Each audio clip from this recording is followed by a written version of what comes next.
Ok, donc dans cette vidéo, on va parler de la validation sociale. Pourquoi on cherche à être validé? La validation sociale, c'est ce besoin instinctif d'être accepté, compris et valorisé par les autres. C'est un moteur puissant dans nos comportements, que ce soit dans nos choix, nos opinions ou nos actions. Elle influence nos décisions bien plus qu'on ne le pense. Pourquoi ce besoin est-il si fort? Donc l'origine du besoin de validation, donc on l'a un petit peu vu il me semble, mais historiquement, être accepté par le groupe était une question de survie.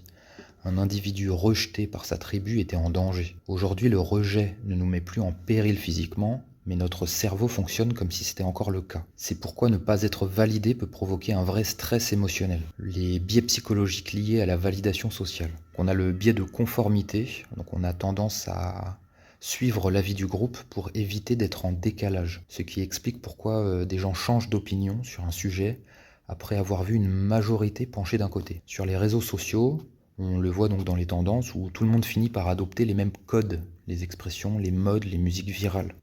Les biais de popularité, donc on accorde plus de valeur à quelque chose simplement parce qu'il est populaire. C'est pourquoi un restaurant avec une file d'attente paraît meilleur qu'un restaurant vide, même si la qualité est la même. Sur les réseaux, un contenu très liké ou commenté est perçu comme plus crédible, même si l'info est fausse ou biaisée. Le biais de projection sociale. On suppose que nos opinions sont partagées par la majorité des gens, alors qu'en réalité, on est souvent enfermé dans nos bulles. C'est ce qui pousse certaines personnes à être choquées quand elles rencontrent des avis totalement opposés aux leurs. Donc le biais d'auto-validation, on cherche des preuves qui confirment qu'on a raison et on ignore celles qui nous contredisent. Un exemple en amour, quelqu'un qui idéalise son partenaire peut ignorer les signaux d'alarme et ne voir que ce qui valide donc l'image positive qu'il veut conserver.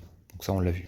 La validation sociale dans les relations amoureuses. Donc dans un couple, la validation joue un rôle clé. Se sentir aimé et apprécié renforce le lien, mais il y a un piège. Certaines personnes recherchent plus la validation extérieure que le bien-être de la relation elle-même. Donc on peut aussi se mettre en scène dans son couple pour prouver aux autres qu'on est dans une belle relation. Donc, par exemple, poster une photo heureuse alors que la relation est instable. Beaucoup plus courant, c'est quand vous êtes en soirée et vous passez pas forcément une bonne soirée, mais vous prenez une photo de vous, genre en mode comme si vous étiez heureux. Comment ne pas être esclave de la validation sociale? Prendre conscience des biais. Se demander pourquoi on adopte ce comportement. Est-ce par vrai désir ou par envie d'être vu / accepté? Ne pas confondre validation et valeur personnelle. Un contenu peu liké n'est pas forcément inintéressant. Une opinion peu partagée n'est pas forcément fausse. S'exposer à des perspectives différentes pour éviter le biais de projection sociale et mieux comprendre que tout le monde ne fonctionne pas comme nous. Se demander ce qu'on ferait si personne ne nous regardait, si personne ne pouvait valider ton choix.